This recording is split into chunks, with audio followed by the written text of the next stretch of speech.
नमस्कार दोस्तों, मैं दिनेश कजानिया जन मीडिया टीवी से। और आज बहुत ही बेहद दुखद समाचार लेकर मैं आपके साथ समक्ष हुआ। जैसे कि आज रोहित सरदना जी, आज तक के वरिष्ठ टीवी पत्रकार, जो कि कोरोना संक्रमित होने के बाद आज वो इस दुनिया से छोड़कर हमें जा चुके हैं। बहुत दुख है। और इस कोरोना काल में जो कि देखा जा रहा है, बहुत दुख है। लोगों के अंदर बहुत गुस्सा है, बहुत गुस्सा है लोगों के अंदर कि हम लोग किस तरह से कहाँ चूक हो गई और हम कहाँ इस चीज़ को नहीं कर पा रहे हैं, इस पैंडेमिक को हम संभाल नहीं पा रहे हैं। तो मेरा मानना दोस्तों ये है, और मैं कहना चाहता हूँ अपने इस चैनल के माध्यम से लोगों तक, कि जब तक दवा ऑक्सीजन नहीं दे पा रहे हैं, हमारे जो नेता लोग हैं, जिन लोगों को हमने चुनकर बागडोर अपने देश की उनके हाथ में दी हुई है, ना तो वो हमें ऑक्सीजन, दवाई, बैग, जो भी चीज़ें रिक्वायरमेंट हैं इस पैंडेमिक में लड़ने के लिए, वो हमें वो प्रोवाइड नहीं कर पा रहे हैं। तो तब तक हमारा देश जब तक कोरोना मुक्त नहीं हो जाता है, क्योंकि ये सारी प्रॉब्लम, ये सब कुछ, ये जब आती हैं तो हमारे साथ साथ इन सभी लोगों का एक दायित्व बनता है कि ये लोग इन सारी की सारी परेशानियों से हमें दूर रखें। और जब तक ये चीज़ें नहीं सॉल्व हो जाती, तो जितने भी हमारे विधायक हैं, सांसद हैं, इन सब के वेतन, भत्ते, सुविधाएं सब बंद कर देनी चाहिए। क्योंकि जब तक ये हम लोगों को वो सारी फैसिलिटी नहीं प्रोवाइड करते, तब तक आप इन सब लोगों की ये फैसिलिटी बंद हो जानी चाहिए। लेकिन दोस्तों, कब तक हम इन लोगों को ही गलत ठहराते रहेंगे? कब तक हम इन लोगों के बारे में ही गलत बोलते रहेंगे कि भाई ये सरकार है, सरकार नहीं चला पा रही है, पैंडेमिक नहीं चला पा रही है? जैसे मैं भी इस बात को बोल रहा हूं, लेकिन कहीं ना कहीं हम सब लोग भी उतने ही कसूरवार हैं जितने कि ये सत्ताधारी लोग कसूरवार हैं। आज अगर मैं ये कहता हूं कि काला बाजारी, किसी तीव्र दवाई की जो काला बाजारी हो रही है, वो कोई नेता नहीं कर रहे हैं, वो हम लोग कर रहे हैं। ऑक्सीजन की जो काला बाजारी हो रही है, वो नेता नहीं कर रहे हैं, वो हम लोग कर रहे हैं। हम में से ही लोग हैं जो इस मुसीबत में लोगों का ना साथ देकर लोगों को उल्टे सीधे दामों पर चीजों को बेच रहे हैं, काला बाजारी कर रहे हैं, स्टॉक कर रहे हैं, और अपने सिर्फ और सिर्फ उनकी भूख पैसों की है। उन्हें कोई मतलब नहीं है, चाहे वो किसी भी फील्ड से बिलोंग करते हैं।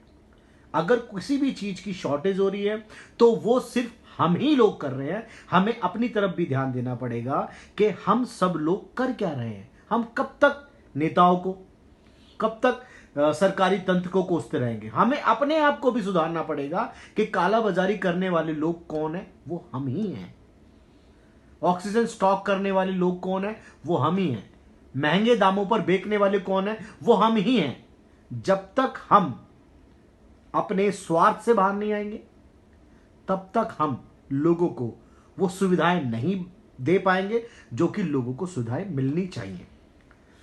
दोस्तों, जिस तरह की न्यूज, जिस तरह की चीजें, जिस तरह की खबर ये आ रही हैं डेली, कोई ना कोई परिवार से, रिश्तेदारी से, ये कोई ना कोई हमें छोड़कर जा रहा है।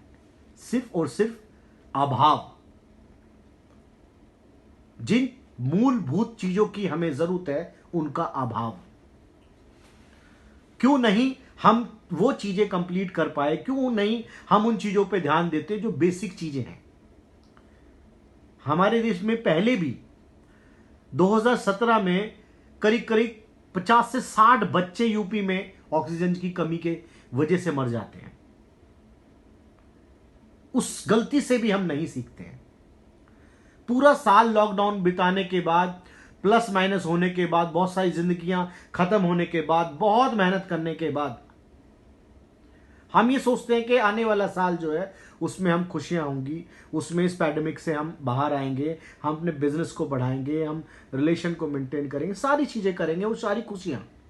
लेकिन सेम प्रॉब्लम, उससे ज्यादा बहुत बड़ी प्रॉब्लम जो अब निकल कर आ रही है कि पहले तो सिर्फ पैंडेमिक था और आज मृत्यु दर इतना ज्यादा है कि डर लगता है।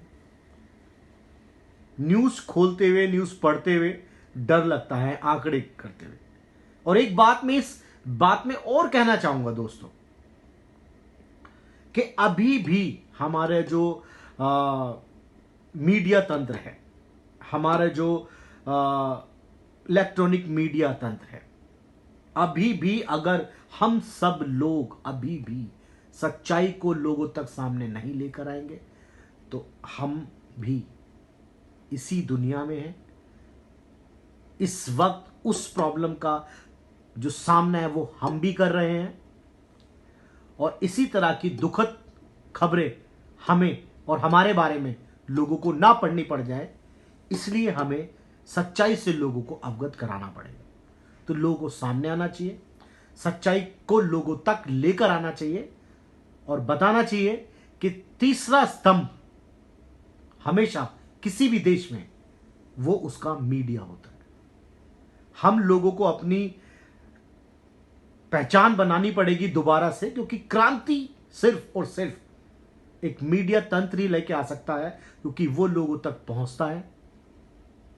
हमें अपने स्वार्थ से हटकर लोगों के लिए, समाज के लिए, इस दुनिया के लिए, इस प्रकृति के लिए, क्योंकि प्रकृति के अंदर एक ही बहुत सुंदर चीज है जिसका नाम मनुष्य है। अगर वो नहीं रहेगा तो आपकी पत्रकारिता, आपका पैसा, सब कुछ यहीं रखा रह जाएगा। दोस्तों, बहुत दुखद के साथ मुझे ये कहना पड़ रहा है और ये बातें करनी पड़ रही है। क्यों? क्योंकि हमें अब आगे आना पड़ेगा अपने लिए, अपने बच्चों के लिए, लोगों के भविष्य के लिए, क्योंकि बहुत ज़रूरी है।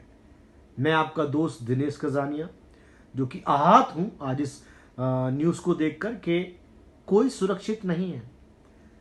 जब कोई सुरक्षित नहीं है, एक वरिष्ठ पत्रकार सुरक्षित नहीं है, तो आम इंसान का क्या हाल है ये हमें जान लेना चाहिए।